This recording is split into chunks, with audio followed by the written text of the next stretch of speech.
Win big with new DRF All Access Past Performances. With one best-in-class product, you now get all 3 past performance formats. Go to DRF.com and use coupon code 1FREEPP for a free single card today. Illman, Mike Beer taking a look back at the Breeders Futurity at Keeneland, an important prep race for the Breeders' Cup Juvenile in this edition of Breeders' Cup Prep Recap. We're going 1 mile and a 16th. Remember the short stretch at Keeneland, but as we break from the gate, East Avenue stamped himself as a serious 2-year-old. He's in the Godolphin Blue, the number 5, and he breaks sweetly. He goes right to the lead, outfooting the favorite Ferocious, and he's going to take this field on a merry chase. Yeah, gets control into the first turn. This horse had a lot of speed, winning his career debut sprinting. Tyler Gaffleone riding for the first time here, Dan. He clearly had designs on the lead right from the start. This horse cleared it, and now he's just going to go out, and he really gets control of this pace. There's nobody really pressuring this horse up the backstretch, but there's also never a real point where it looks like he's going to lose. He's going to get a nice little breather here. He's prompted by Dapper Moon, who's a 14-1 shot sitting in second. Ferocious, who went off the favorite in this race off of his runner-up effort in the Hopeful. He's up close. They have to be happy with their position right now. Yeah, it seemed like they wanted to be forward too, Dan. He wasn't quite fast enough to make the lead if that's where they were planning on being. And when you go back and you can watch the head-on replay of this, he gets in a little tight. He gets cleared by the winner. He gets bumped by a horse into the first turn and sort of goes awkwardly for a few strides.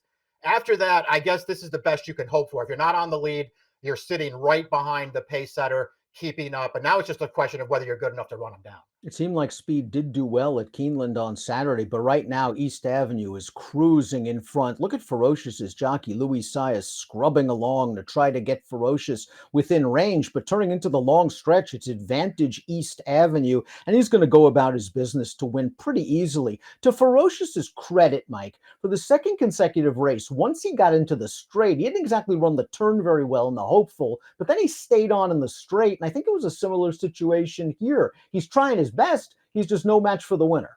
Yeah, this winner is way too good in here. He just never gave this field a chance. And as you pointed out, that Ferocious was in a full-out drive around the final turn and making no ground. And that was sort of the case with everybody else in the field too. They were all in full drives and nobody could go. Short stretch as well, and East Avenue was long gone off the quarter pole. Just, really good performance. Ferocious, ran fine in here. And if you want to say, a little bit of trouble first turn, short stretch, he had to do some chasing and all this stuff is fine for him.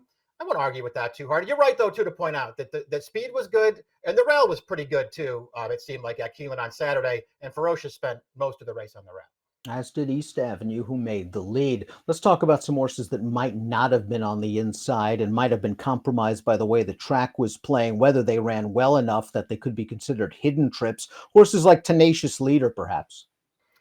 Yeah, well, Tenacious Leader just sort of got outrun early in this race. He was switching over from a pretty good performance from Pletcher on turf up in New York. And so they switched him back to dirt here to take a shot. And yeah, he just got outrun. He didn't have the speed to go with these horses early, and that was just on the outside the entire way. I didn't love the trip that he got, even, with all those other things factored in there, because he had a horse stop in front of him on the second turn. He had to go really wide to get around that horse, and then he just really couldn't make an impact through the stretch.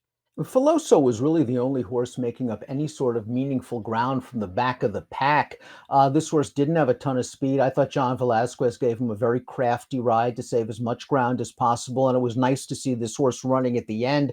Chad Summers mentioned it's unlikely that this horse will go to the Breeders' Cup Juvenile, but I'd be curious to see what he does in a race like the Remsen at 1 mile and an 1/8. Yeah, I agree with that, because his first 2 starts at Saratoga were both pretty good performances too. And he did run. Yeah, he spent a lot of time on the rail in this race. So, maybe that has something to do with it. But he was one of the few horses to pass a bunch of horses in this field. He was still pretty far away at the top of the stretch, and he got into third late. Do you see any trips in here that might have find horses perhaps down the road to bet in maybe lesser company? No, I mean, outside of, again, you mentioned Tenacious Leader, who was just always sort of stuck outside and chasing, and that it just seemed like it didn't work out for him. Whether that means he's good enough to win anything on dirt down the road, I don't know. But that wasn't a good trip for him. I think for me, maybe the mild disappointment in the race was Handsome Pants, Yeah. who was just off of one start, so you don't want to be too hard on him. But it seemed like he got into a pretty good position early in this race, and he just never was good enough. How does a horse like Ferocious stack up, let's say, if they move on to the Breeders' Cup Juvenile? The talent is there. It just seems like he runs in spots in some of his races. Yeah, I don't know. I mean, that's a real question for this horse going forward because he was so good when he won his career debut at Saratoga on a wet track, and of course that was going 6 furlongs as well. I mean, I tried not to be too hard on him for his hopeful. I didn't really like his hopeful that much, but I tried not to be too hard on him for it because he did fight and he did get beaten by a really good horse in there on Chancellor McPatrick.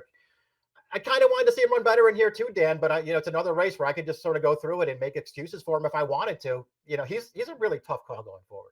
Let's take a closer look at East Avenue, who is a strong contender in the Breeders' Cup Juvenile. A debut winner going 3/4 of a mile at Ellis Park with an 86 Beyer speed figure. He won that race like breaking sticks.